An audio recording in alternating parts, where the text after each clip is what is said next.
What is up, everybody? Welcome back to another edition of the Sheehan Show. Me, Sean Sheehan, here on Sherdog.com. And today I'm looking ahead to my top bets for the week in the world of mixed martial arts. There's a lot of mixed martial arts this weekend. We have two PFL cards, MENA and Europe. We have a UFC card, and we've cage warriors as well in Dublin. I'm going to concentrate today on the PFL and the UFC. Cage warriors odds are always a little bit late coming out. I think there's a lot of big favourites anyway. We'll throw an old Irish parlay over on Twitter actually later on in the week maybe, or something like that. But today, as I said, we will concentrate on PFL and the UFC. But first of all, let's concentrate on last week. And boy, do I want to concentrate on last week. We went 4 from 4 on our bets. The Flier didn't hit. Vasconi managed to win, but we went 4 from 4 on a week with no PFL and no UFC, so that's pretty good. Our double of Fafini, Nafukwa and Hinden hit at not a great price, -275, but two dominant wins there, so that's good. Dennis Frimpong as well hit at a similar price, -250. Simon Bejor, -188 hit, and Matters Flaminas, a +140. So, okay, not the biggest money bets in the world. Flaminas plus money, though, I'll take that. You know, slim pickings. We had only Octagon, we had only KSW, and I gave you 4 winners. I'll take that any day of the week. I know, as everyone knows here, I'm a good man for giving around even money bets or plus money bets, and that's what I have done again this week. They're all between +150 and -150, so that's the limit I tried to stay within. But in a week like that, to give out 4 winners, I'm pretty happy with that. So overall, we've now won 80 bets this year, 80 bets, and we're still in September. Do you know what? I think that's pretty good. Okay, I've given out 152. We're more than 50%. I will take that any year. I think it's been a great year, especially when you're given good odds and plus money bets a lot of the time. I think hitting 80 bets in a year is pretty good. We've hit 6 flyers, not amazing from 35, but I like our flyer this weekend. I've said that many times. I've been wrong, but I do like our flyer this weekend. But first of all, let's get into it. I'm going to start off with PFL MENA. I'm going to give you a double from PFL MENA for my first bet of the week, and then we'll have a look at the other odds as well. And I'm also going to give you a double from PFL Europe. So PFL MENA first. I'm going to go with a double of Islam Reda and Mohsen Mohammadseifi as my bet for the week on PFL MENA. Now, if people listen to, the preview show is already out for this. I'm pretty happy with this bet, to be honest. I think it's a pretty good price. Let me give you the price there again. Did I give you the price? -148, again under the -150 limit. And I think both these guys have a great chance of winning. Everyone knows who listens to this show and my previews that Mohsen Mohammadseifi is one of those guys. He really, really is. I think he's a fantastic fighter, and I think he's getting better and better. He's, a guy with who's a power puncher, who carries big muscle, who's improving all the time. He's becoming one of those guys who's just getting better and better and better all the time. He's fighting Mohammadseifi this weekend, who's only 3-0. Mohammadseifi's 10 fights into his career. He won the tournament last year. And, he's a southpaw, so that brings its issues. He's good in scrambles, but he doesn't have the best takedown defense in the world. He takes people down himself, but very hard to take down, a fire hydrant like Mohsen Mohammadseifi, who, again, very, very good on the ground, very strong. And then last year in I believe it was the finale, outstruck George Ade, who's a really good top striker. So I really like him. His straight up price is -340. Actually, Islam Reda's straight up price is -340 as well. He's fighting Taha Bin Aoud. Now that fight is again a similar fight, but I would say a little bit closer in my opinion. I think the biggest issue in Bin Aoud, who's 5-0, he's undefeated, is his takedown defense. He does get taken down a bit, but again, he's got taken down, but he's won all of his fights. But to me, he's still a bit green in his career, even though his last win was very, very good. He looks, he looks a powerful fighter. Doesn't have as many big knockouts as he should have early in his career. Good karate sense, but the Egyptian zombie Islam Reda on the other side. He's just a really good grappler. He goes across big double legs. You know, he throws head kicks because he's not afraid of the fight to go onto the ground. You know, kind of an old school grappler who'll do absolutely anything to force a scramble. I just think he's a bad matchup for Taha bin Daoud. You know, lots of different submissions in his arsenal as well, arm bars and all that sort of stuff. So I think it's a grappler's delight in the Reda fight. It could be a grappler's delight in the Mohammadseifi fight, but I think Mohammadseifi can win a fight anywhere. So that is my bet from PFL MENA. I'll just run you through some of the other fights on that card and maybe give you a notion of where to go. The main event, Mohammed Al-Akra is a minus 1100 favourite over Ayman Gal, who's plus 600. I wouldn't bet on Mohammed Al-Akra at that price.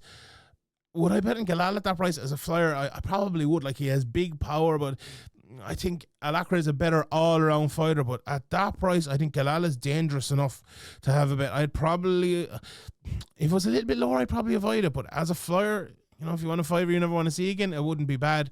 I think some of the other fights...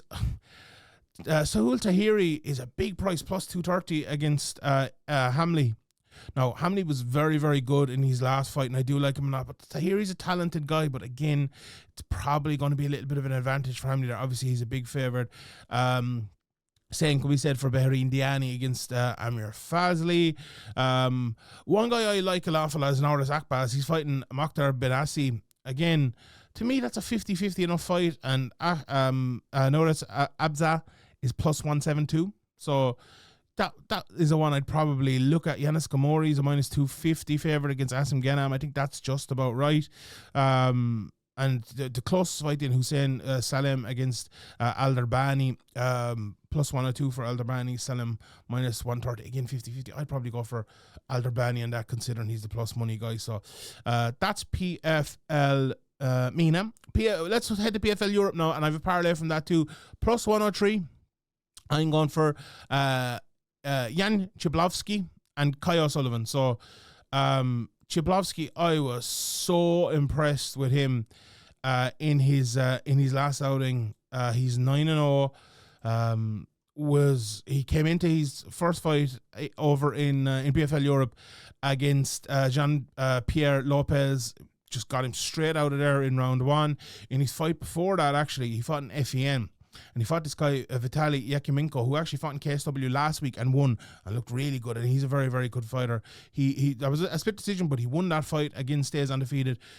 Watching him in those FEN fights coming into PFL for his last fight, I was so impressed.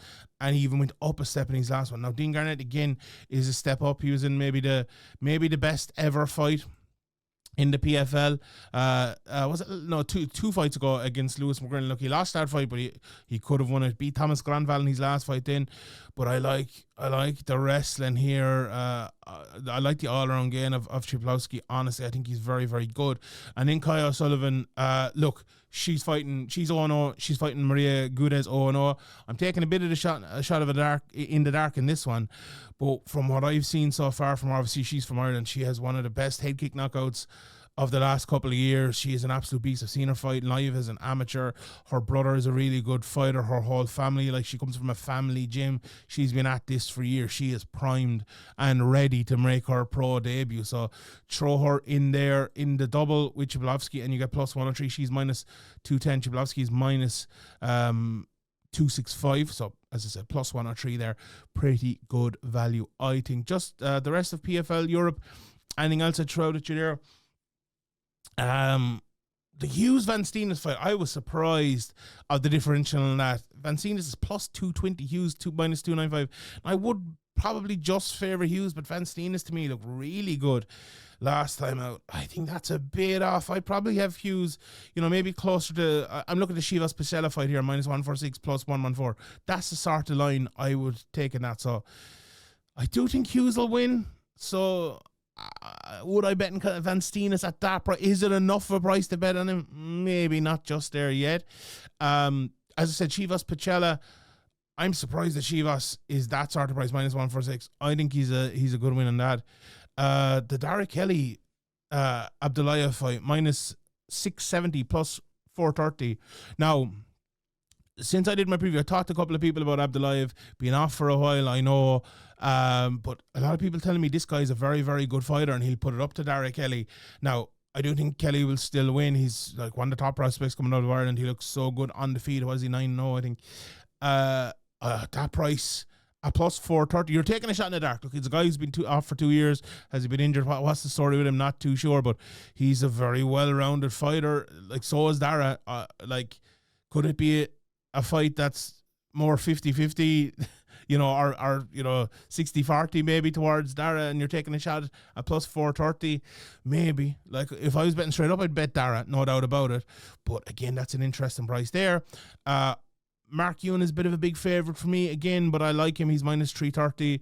And that's kind of the top and bottom of PFL Europe. Let's get to the UFC. Bet number one is a pretty simple one.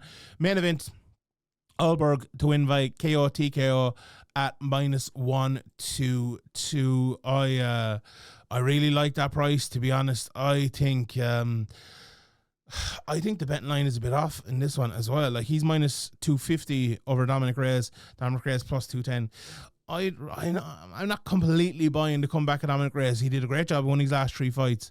But, Nikita Krylov, Anthony Smith, both of those lads, in my opinion, kind of on the way out in their career. One of them gone, and another one, has he been training? Has he been preparing? What has he been doing in Krylov? Who knows? I think Ulberg will be out here to prove a point. I think obviously he's from New Zealand, but in Australia, kind of the hometown guy, if you want to call it like that. It's like me calling me a hometown guy in England or something. I know that's not right, but you get me. They'll have the crowd behind him. I think he'll land a big shot, 5 rounds, and I think he'll put Reyes out. Honestly, I do. I think it's as simple as that. I'm not buying. If Reyes is selling, if you're selling Reyes, I'm not buying. I'm selling it. And now's a good time to sell Reyes because he's at the top of where he's going to be, I think. So I like the knockout. I like him to catch him. I don't think it'll go 5 rounds. So that's bet number 3 of the week. Bet number 4 of the week, I'm going for my guy, Oban Elliott, to bounce back in his fight. I'm just going for him straight up to win. Pretty good price, minus 125. He's fighting against a guy called Jonathan McAuliffe. I watched him, a good fighter at 8-1. Good striker. If Oban keeps this on the feet, I think it's an even fight, but give McAuliffe a better chance to win. I think he needs to put him on the ground. Like, we've seen Oban take lads down before. We've seen him beat him on the ground. I think a lot of people maybe think Oban is a striker, but Oban's a well-rounded fighter. He can take lads down. He can beat him on the ground. And I think after losing last time out the court, after getting taken down yourself, I think this is the time to get a lad, pick him up, put him on the ground, and beat him that way. And I think that's how he beats McAuliffe. And if he does that, let's say he takes him down second or third minute into the fight, holds him down for a while, the second round, the third round becomes a little bit easier because McAuliffe will be thinking about it. Then you can start to land your shots. I think Oban's a very smart guy, a very, very talented technician as well as a tactician. And this is a big fight for him. And Oban fights well in big fights. He beat James Sheehan in a big fight. He beat Kai Reda on the Contender Series in a big fight. I think the co-fight on short notice is a complete departure from Razim Brahim. Just completely different style. He's had time to prepare for McAuliffe. I like Oban in this fight. I think he gets to win at a pretty good price.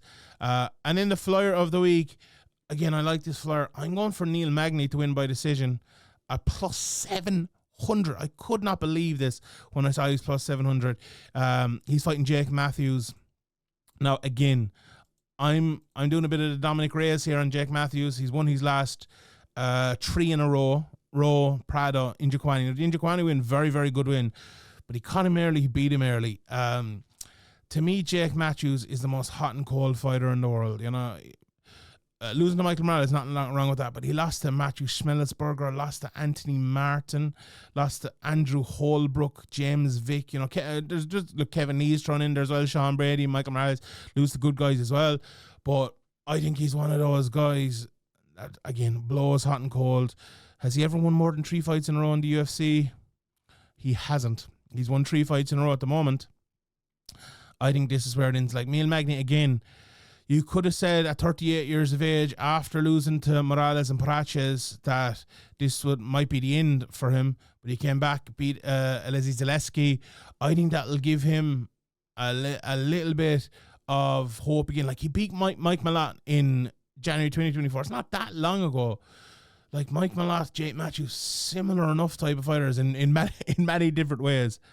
I think Magny can go in there, get through the first round against Matthews, maybe even lose it, get a trip, take down, use the jab in the second round.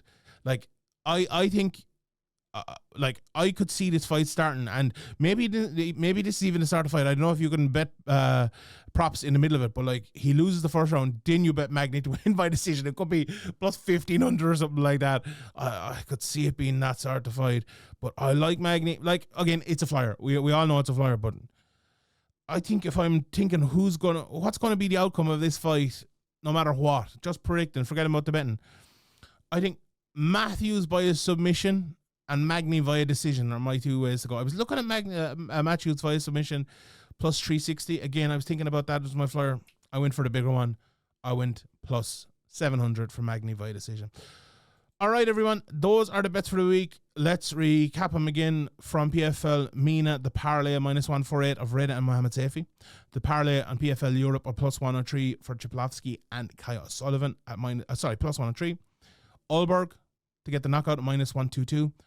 Oban Elliott to win moneyline minus 125. And Magny to get the decision as the flyer of the week at plus 700. All right, everybody. Thank you very much for tuning in. Please bet responsibly. Don't go overboard. Enjoy the fights this weekend. Stay tuned to Sherdog.com. My name is Sheehan, and I'll see you all next time.